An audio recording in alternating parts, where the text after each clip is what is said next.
Maaf sahabat semua, saya jadi kelewatan mau menceritakan sejarah sebuah meeting rahasia di bulan November tahun 1910 yang merubah center of universe, yang merubah peta dunia dan arah dunia hingga saat ini. Oke, baiklah, saya ceritakan. Dalam sebuah pertemuan rahasia di tahun 1910 yang terjadi di Jekyll Island, di mana pertemuan tersebut terus disangkal oleh mereka yang hadir hingga 20 tahun kemudian, hingga tahun 1930 adalah mereka, Amerika, berencana membuat sistem keuangan bank sentral di Amerika dan di dunia. Awalnya adalah kegelisahan para kapitalis atas kejadian kepanikan ekonomi di tahun 1907, di mana menurut mereka perbaikan sistem perbankan harus ditingkatkan, hingga usulan membangun central bank serta kendali atas currency diciptakan. Dalam pertemuan tersebut yang diinisiasi oleh keluarga Rothschild beserta 8 kapitalis didukung oleh Partai Republik mendapat perlawanan sengit dari para kongresmen dari Partai Demokrat. Kala itu perjanjian yang mau dibuat adalah bahwa Federal Reserve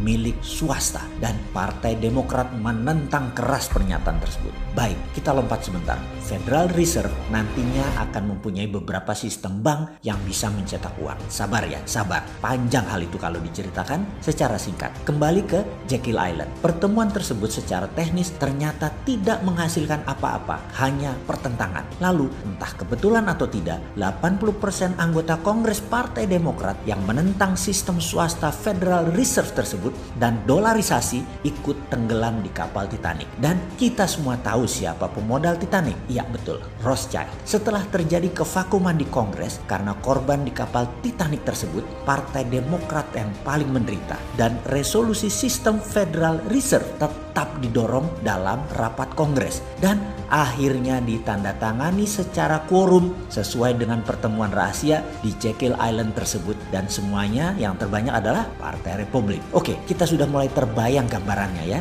Kita lanjutkan. Kita ingatkan lagi, mata uang dunia sebelum diputuskan dalam Bretton Woods adalah pound sterling. Jadi, dolar menguasai dunia adalah grand plan 35 tahun sejak dari November 1910. Sungguh, strategi pelaksanaan atas sistem sentral keuangan tadi adalah mendesain dolar menjadi mata uang dunia, mengalahkan pound sterling, dan membuat dolar Amerika menjadi kendali dunia. Dan Perang Dunia Pertama serta Kedua secara dalam tanda petik tidak sengaja dimanfaatkan dengan cerdik oleh Amerika untuk memukul kekuatan Eropa untuk pindah ke Amerika, termasuk menggeser pound sterling menjadi dolar, mata uang dunia. Dan semua ini sesuai dengan isi dalam pertemuan rahasia di tahun 1900 tersebut.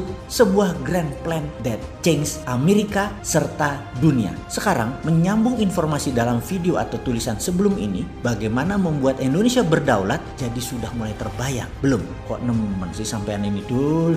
Wis, cetongono kok masih nggak ngerti juga. Apa segitu nggak fahamnya atas apa yang harus dilakukan oleh Indonesia tanpa asing gitu ya? Atau doktrin apa yang ada di benak kalian para pejabat pengagung asing-asing ini ya? Gregetan deh gue. Jadi gini deh, saya bantu. Ini kalau saya punya kekuatan dan jaringan loh ya. Yang jelas saya ini orang terhina dan banyak yang membazeri setiap informasi yang diberikan selalu dianggap sampah dan dimatikan. Tapi nggak peduli saya. Kita harus lanjut. Begini caranya, kita urai. Kita menengok Yogyakarta sebentar. Yogyakarta itu daerah istimewa di mana ada Sultan Ground, sebuah wilayah yang memang tidak pernah diserahkan ke Republik Indonesia. Tanah Sultan Ground tadi kita lakukan JOR atau JORC, diaudit, dihitung berapa nilainya secara konten atau isi dari kandungan tanah-tanah Sultan Ground tadi. Berapa palladiumnya, berapa titaniumnya, berapa litiumnya, berapa aurumnya atau emasnya, AG, PT, platinum, dan banyak lagi.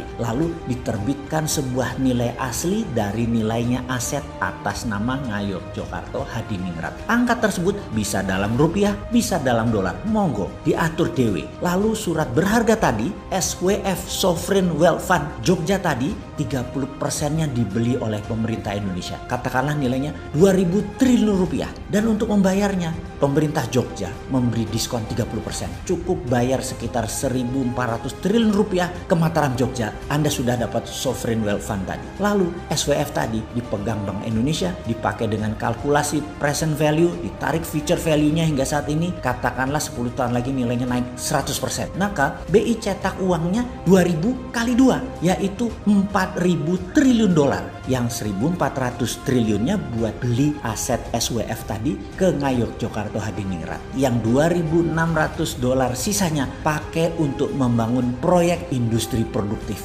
APBN yang diperoleh gak usah dipakai, itu untuk biaya rutin negara. Jadi dibagi dua ya, sekali lagi. Yang APBN yang 1.800 triliun tadi pakai untuk biaya rutin. Untuk membangun proyek dan industri produktif pakai SWF yang dicetak oleh BI senilai 2.600 triliun. Jadi jaminan terhadap 4.000 triliun tadi ada dua. Satu, SWF-nya Mataram Jogja, dan kedua proyek produktif industri dan manufaktur yang semuanya saya sarankan sih sebenarnya adalah untuk UKM, tapi nggak usah 80% saja untuk UKM, sisanya untuk industri-industri besar seperti BUMN. Sekarang sahabat pasti sudah mulai paham, dan pertanyaan berikutnya, kapan saya boleh sowan ke Ngarso Dalem wahai Gusti Mangkubumi? Kapan pejabat sowan ke Yogyakarta? Kita buat seperti Jekyll Island Club yuk. Mimpi lagi nih bosman, kasihan ya. Kamu tahu nggak sih, pakai Dinaran kalian bisa beli emas dengan biaya 10.000 aja loh. Kamu bisa transaksi emas dengan sistem digital jauh lebih mudah. Beli emas, belanjakan emas, ambil emas, beri atau transaksi emas bisa dimanapun kalian lakukan. Selain itu, rupiahmu jauh lebih aman dengan underlying emas tanpa takut berkurang dan cenderung naik setiap waktunya. Di Dinaran, setiap rupiahmu bernilai emas. Jadi, download Dinaran sekarang juga.